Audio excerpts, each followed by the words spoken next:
26 సంవత్సరాల నమ్మకం, లక్షలాది సంతోషకరమైన వివాహాలు. తెలుగు మ్యాట్రిమోనీని డౌన్లోడ్ చేయండి. ప్రశ్న రావణ్ ఈ యూట్యూబర్ చేస్తున్న రచ్చ అంతా ఇంత కాదు. ఇతను కులాలను తిట్టాడు, మతాలను తిట్టాడు, రాముడిని తిట్టాడు, సీతని తిట్టాడు, నక్సలైట్లకి సపోర్ట్ చేశాడు. ఇంకా ఇంకా చాలామందికి ఇలా సంఘ విద్రోహ శక్తులు ఎవరైతే ఉంటారో వాళ్ళందరికీ సపోర్ట్ చేశాడు. తర్వాత ఈ దళితుల మధ్య విభజన తీసుకొచ్చే ప్రయత్నం చేశాడు. ఇన్ని చేసిన ఇతన్ని ఈరోజు అరెస్ట్ చేస్తే కొన్ని చట్టాలు ఇంకా అతన్ని గట్టిగా శిక్షించడానికి ఉపయోగపడేలాంటి పరిస్థితులు కనిపించట్లా. ఎందుకంటే ముందు ఒక 4 సార్లు అరెస్ట్ చేస్తే బెయిల్ వచ్చేసినాయి. తర్వాత యూఏపీఏ చట్టం కింద అరెస్ట్ చేశారు.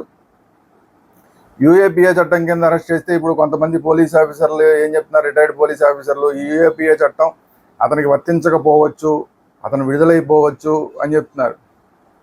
ఇట్లాంటి పరిస్థితుల్లో సమాజంలో ఇలా కల్లోలాలు సృష్టించే వాళ్ళని ఏం చేయాలి? ఎందుకంటే ఇతను చేస్తున్న కల్లోలం వల్ల ఇప్పుడు స్వామీజీలు రియాక్ట్ అయిపోయారు. ఇది కరెక్ట్ కాదని స్వామీజీలు రోడ్ల మీదకి వచ్చేస్తున్నారు, కులాల వాళ్ళు రోడ్డు మీదకి వచ్చేస్తున్నారు, వివిధ వర్గాల వాళ్ళు రోడ్డు మీదకి వచ్చేస్తున్నారు. సో దేశవ్యాప్తంగా కూడా ఇది ఒక చర్చలాగా అయిపోయి ఇదొక డిస్టర్బెన్స్ అయిపోయింది. దేశంలో ఇది ఒక డిస్టర్బెన్స్ అయిపోయింది. అంటే ఒక మతం వాళ్ళని రెచ్చగొట్టే ప్రయత్నం చేశాడు. ఇవన్నీ జరిగినాయి కాబట్టి అసలు వేరే దేశాల్లో అయితే ఈ మధ్యనే వేరే దేశంలో ఒక ముస్లిం ముల్లా ఆయన దేశంలో అలజడులు సృష్టిస్తున్నాడు, ముస్లింలని దేశానికి వ్యతిరేకంగా రెచ్చగొట్టే ప్రయత్నం చేస్తున్నాడు అని చెప్పి ఆయన్ని దేశ బహిష్కారం చేశారు. ఇప్పుడు ఈ రావణ అనే అతను కూడా అసలు నాకు దేశభక్తి లేదు, నా ఎందుకు దేశభక్తి ఉండాలి అని చెప్పి దేశ వ్యతిరేక వ్యాఖ్యలు కూడా చేశాడు.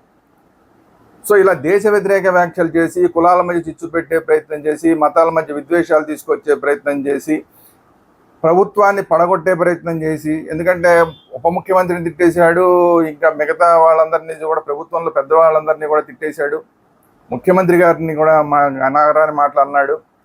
ఇన్ని చేసిన ఈ వ్యక్తిని ఖచ్చితంగా విదేశాల్లో ఎలాగైతే ఈ దేశంలో అలజడులు సృష్టిస్తున్నారని దేశ బహిష్కారం చేశారో ఈరోజు ఈ రావణ్ అనే అతన్ని కూడా ఖచ్చితంగా దేశ బహిష్కారం చేయాలి.